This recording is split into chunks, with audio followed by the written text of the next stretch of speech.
We've got some exciting things to talk to you about this evening and to show you. The most frustrating part to me is we've only got 2 30-minute sessions.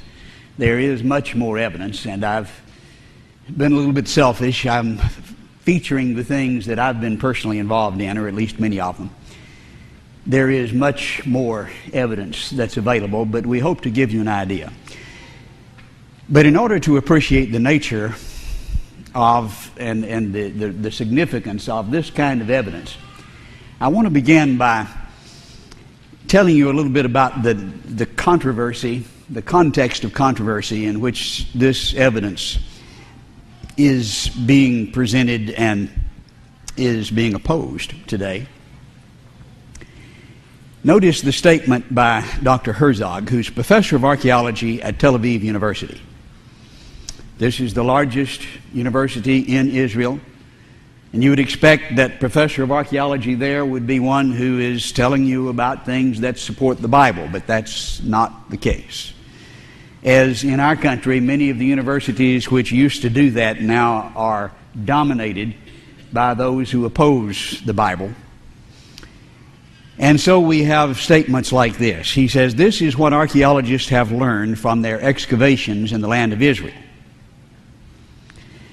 The Israelites were never in Egypt, did not conquer the land in a military campaign, and did not pass it on to the 12 tribes of Israel." That's what we've learned from the study of archaeology. Now, why would a fellow who is professor of archaeology in Israel make a statement like that? We have to put this in a larger political context. And I think we can see that context if we compare it with a statement made by the late Yasser Arafat, who is former president of the Palestinian Authority. And I think you can appreciate why he would make a statement similar to this. He says, "The notion of a Jewish origin in Jerusalem is a religious myth used to justify occupation and colonialism." Well, he's fighting a political battle. He says there never was a temple in Jerusalem, and there's no archaeological evidence anywhere. This is a myth.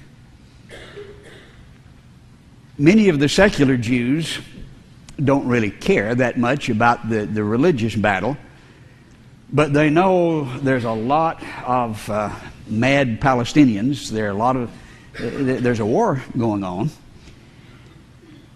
and they like to live in peace. They don't like their malls being blown up, and so you just don't say things that aggravate them. So it's not going to help those who are religiously inclined, but so what? Peace is more important. This is the context that we see this battle going on in the middle of. In spite of the effort to establish Palestinians' right to the land or the Jewish right to the land based on archaeology, we need to just back up and look at the evidence and see what the actual facts are. And that's, of course, going to be our approach. We want to see what the evidence is for the Bible, for the history of Israel, from the stones of Israel. And I want to begin with the altar of Joshua, and I believe that's exactly what it is, on Mount Ebal. In Deuteronomy 27, we find the instructions given: "When you've crossed over the Jordan, you shall set up these stones about which I'm commanding you today on Mount Ebal, and you shall cover them with plaster. Build an altar to the Lord with an altar of stones on which you've not used an iron tool." And so it's a very specific type of altar. They wrote the law in the plaster They were excellent stone cutters at this time, just phenomenal stone cutters, but no stones that were cut were to be used here. Verse 11 says, the same day Moses charged the people as follows: when you've crossed over, you'll stand on the Mount Gerizim for a blessing. Then verse 13 says you'll stand on Mount Ebal for the curse. This is a good teaching method. We're going to read you the law. Now then, here's half of the group on this mountain and half of the group on the other mountain, and you're going to recite what's going to happen if you keep this law, and then the others are going to recite what's going to happen if you don't keep this law. And here are the blessings, here are the cursings. They understood exactly what happened, and of course we see those things taking place as they obeyed or as they didn't obey.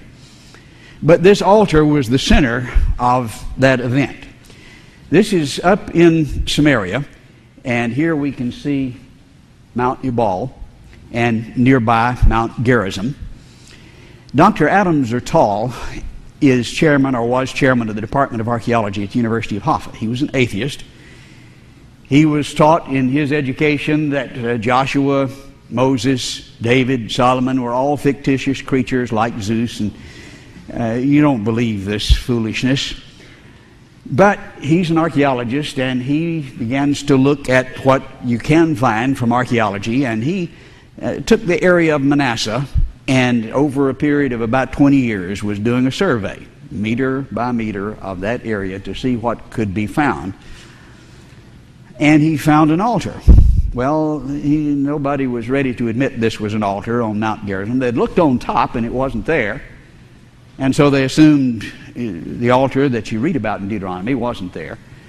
Of course, the high places were reserved for the idols. You study the Old Testament. Literally, it says this altar was in the mountain. It's about 2/3 of the way up. And when he came across this doing his survey, he reported it in the journals. Could this be Joshua's altar? And there was just a guffaw, just ridicule. Lawrence Staggers, professor of archaeology of Israel at Harvard University, says, if a sacrificial altar stood on Mount Ebal, its impact on our research is revolutionary. All of us have to go back to kindergarten. Because they're teaching that none of this happened. There's no Exodus, there's no Moses, and no Joshua. But here's the altar, just as it's described in Deuteronomy. Well, it's not really an altar. It's a farmhouse, or it's a watchtower. Okay, but it's not on top of the mountain, and it's short and squatty. Not a very good watchtower. Doesn't have any windows and any doors. Not make a very good farmhouse. What is it? Well, they began to look, and we'll let Adam Zertal, in his own words, tell you the implications of this. If there was an altar on Mount Ebal, the most ancient and the first Jewish or Israelite altar here, the meaning is that all the story of Deuteronomy and parts of the story in Joshua are scientifically true. This is, I think, absolutely so, and even the enemies understood it, and so they opposed it. Here we see the altar looking across to Mount Gerizim, where the blessings were read. And one of the things that struck me when I was there, how do you get a group over here and a group that far away, and you hear each other? We sent Dr. Willie Dye across to the other side. He has, by the way, 6 earned doctorates, archaeology from Berkeley. He went across, and we yelled as loud as we could yell, Dr. Dye, can you hear us? He said, yeah, I can hear you. The acoustics were just, well, you can't believe it till you're there. It's just astounding. It was apparently just designed to accomplish exactly what was done.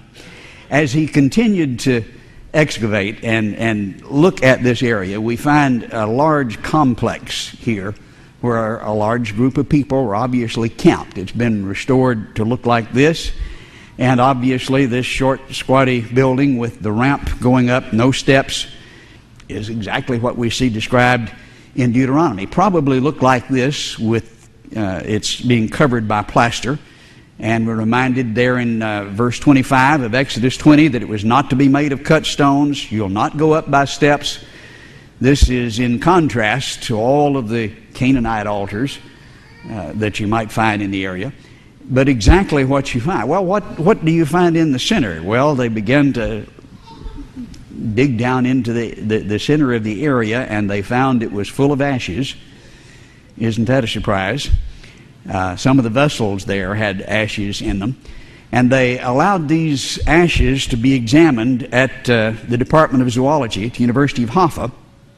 They found 942 bones, indicating some 50 to 100 individuals. And what kind of animals were these? If this was a Canaanite altar, they'd be sacrificing eagles and snakes and various animals. But not so with the Israelites. What they found were sheep and goats and cattle.